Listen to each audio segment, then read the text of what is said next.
ఆఫ్ఘనిస్తాన్లో తాలిబన్ల అరాచక పాలన కొనసాగుతోంది.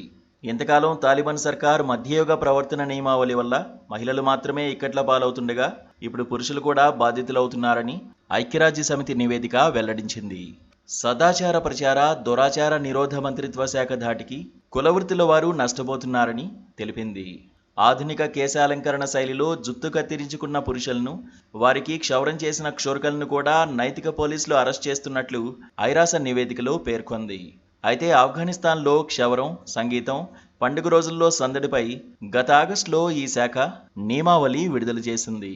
మహిళలు బహిరంగ ప్రదేశాల్లో ముఖం చూపకూడదని, బిగ్గరగా మాట్లాడకూడదని ఆదేశించింది. దీనిని పర్యవేక్షించడానికి తాలిబాన్ ప్రభుత్వం ఏకంగా 3,300 మంది ఇన్స్పెక్టర్లను కూడా నియమించినట్లు ఐరాస తెలిపింది. 6 నెలల్లో అరెస్టైన వారిలో సగం మంది తమ గడ్డాన్ని నిర్దిష్ట రీతిలో కత్తిరించుకొని, నిర్దేశిత రీతిలో క్షౌరం చేయించుకొని పురుషులు, వారి క్షురకులే ఉన్నారని వెల్లడించింది. ఇక రంజాన్ మాసంలో క్రమం తప్పకుండా నమాజ్ చేయని పురుషులను కూడా ఆఫ్ఘాన్ పాలకులు నిర్బంధించారని ఐరాస నివేదికలో స్పష్టం చేసింది.